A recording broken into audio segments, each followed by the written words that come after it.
Hello students, आज हम देखेंगे स्टैंडर्ड 12th के चैप्टर 6 का टॉपिक नंबर 6.6 गतिक विद्युत वाहक बल। ये टॉपिक एग्ज़ाम के लिए भी इम्पोर्टेंट है, तो सबको ध्यान रखना है कि इसका डेरिवेशन किस प्रकार है और एकदम इजी है। आप फिगर को समझ लोगे तो थियरी अपने आप लिख सकते हो और जो समीकरण मिलेगा वो भी छोटा सा है। तो चलिए देखते हैं गतिक विद्युत वाहक बल क्या होता है।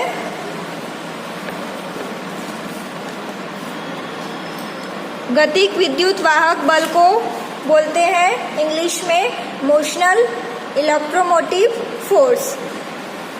अब गतिक मतलब कि कोई एक ऐसी वस्तु होगी जो गति करेगी और उसके कारण हमें क्या मिलेगा, विद्युत वाहक बल मिलेगा।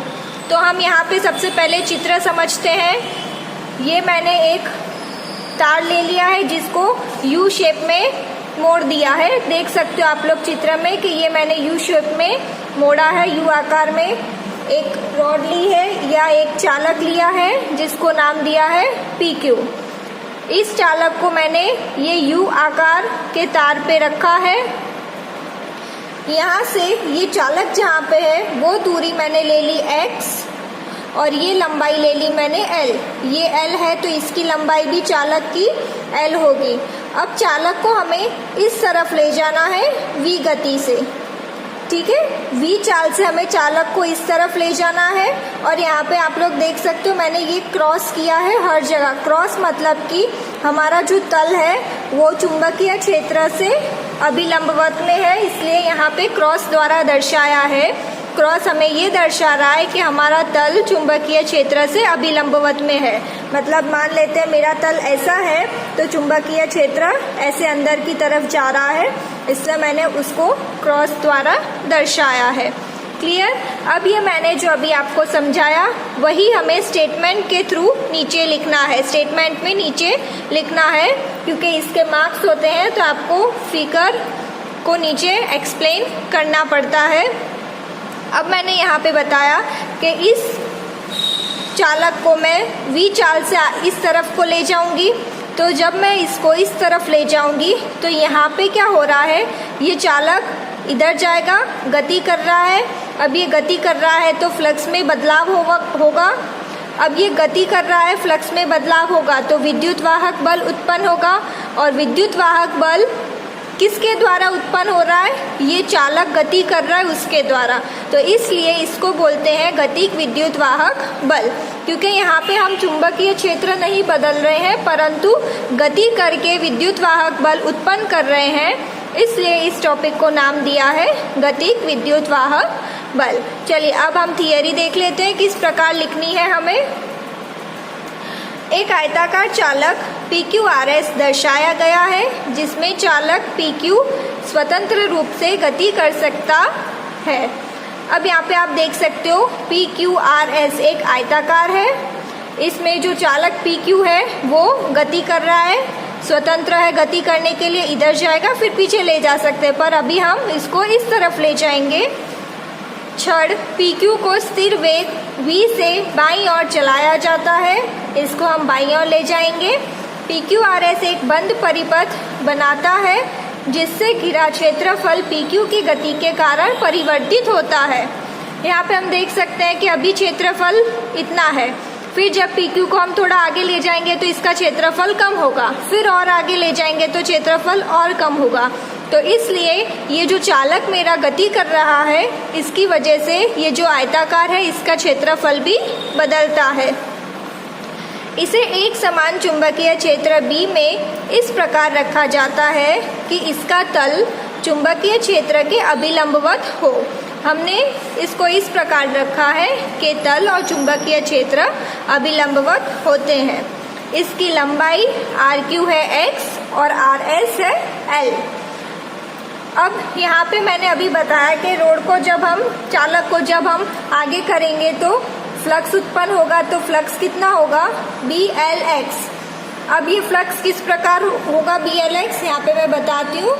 phi = B.A सूत्र है, डॉट को हटाऊंगी तो BA cos थीटा होगा, यहाँ पे थीटा होगा 180, तो बी ए कॉस 180। अब कॉस 180 की कीमत होती है -1, लेकिन जब हम उसका परिमाण लेंगे तो वो हो जाएगा बी ए और वो हो जाएगा 1, तो ये 5 मिलेगा मुझे बी ए।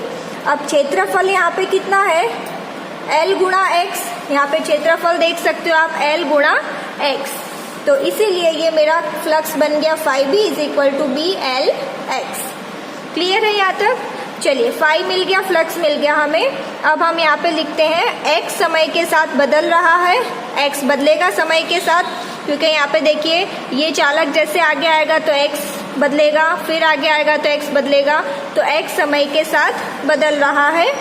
फ्लक्स 5b के परिवर्तन की दर के कारण एक प्रेरित विद्युत वाहक बल उत्पन्न होता है।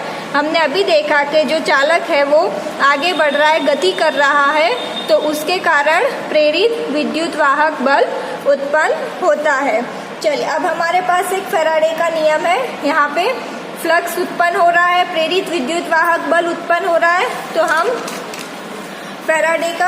फैराडे के सूत्र का प्रयोग करेंगे, जो कि है एप्सिलॉन = -n d∅/dt। ये सूत्र हम पढ़ चुके हैं आगे।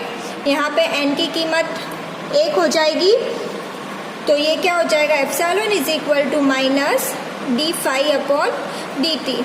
अब फाई की कीमत है मेरे पास -d/dt, फाई मुझे कितना मिला है, BL(x), ये फाई मिला है हमें। चलिए अब हम क्या करेंगे, इसमें से जो अचर है उसको बाहर ले लो, -BL, हमने अभी देखा x समय के साथ बदल रहा है, तो ये हो गया dx/dt। अब dx/dt क्या होगा, -v क्यों होगा, मैं समझाती हूँ, -BL और ये हो गया -v। तो ये -v कैसे होगा, मान लेते हैं कि पहले मेरे पास जो x है वो है 5, मान लिया कि x 5 है, फिर इस चालक को थोड़ा सा आगे ले जाएंगे तो x हो गया 3। अब हमारे पास सूत्र है अंतिम माइनस प्रारंभिक। हम कैसे निकालते हैं अंतिम माइनस प्रारंभिक, तो अंतिम है 3 माइनस प्रारंभिक क्या है 5, तो ये क्या हो गया -2 होगा। तो इस तरह से हम बोल सकते हैं -v, क्योंकि इस तरफ जा रहा है, तो जैसे जैसे कम होगा हमें जो जवाब मिलेगा वो माइनस में मिलेगा, तो इसलिए मैंने यहाँ पे लिखा है -v। तो माइनस माइनस प्लस हो गया, तो एप्सिलॉन क्या मिला मुझे, एप्सिलॉन मिला मुझे BLV। ये मिल गया मुझे मेरा विद्युत वाहक बल। तो इस तरह से हमने क्या देखा, इस तरह से चुंबकीय क्षेत्र को परिवर्तित नहीं करते हैं, परंतु जो चालक है उसको गति करवा के हम विद्युत वाहक बल उत्पन्न करते हैं। चलिए अब हम एक और चीज समझते हैं। मान लेते हैं ये चालक में एक कोई आवेश है, Q आवेश, ठीक है। हमने मान लिया कि चालक PQ में कोई आवेश है Q। अब जब मेरी ये जो छड़ है वो v गति से आगे की ओर जाएगी, तो आवेश भी आगे की ओर गति करेगा, क्योंकि इस छड़ में आवेश है, तो जब ये छड़ गति करेगी तो आवेश भी गति करेगा। तो इस प्रकार लॉरेंस बल का अब हम यहाँ पे उपयोग करेंगे। तो इस सिचुएशन में क्या सूत्र मिलता है वो हम देखते हैं। आप लोगों को यहाँ पे 2 लाइन लिखनी है कि हम छड़ में कोई एक आवेश लेते हैं और छड़ v गति से जब आगे की ओर चलेगी तो उसके साथ साथ जो हमारा आवेश है वो भी आगे की ओर चलेगा। तो लॉरेंस बल क्या है हमारे पास, F = Q V×B, ये लॉरेंस बल है। अब ये इसको हटाएंगे तो हम क्या लिखेंगे, QVB sin थीटा। साइन यहाँ पे थीटा क्या होगा 90, क्योंकि अभी लंबवत है, तो ये हो गया sin 90 और इसकी कीमत होती है 1। तो ये हो गया F = QVB। तो लॉरेंस बल द्वारा हमें बल का सूत्र क्या मिला, F = QVB। अब हमें क्या निकालना है, कार्य निकालना है कि आवेश को आगे ले जाने के लिए कितना कार्य करना पड़ता है।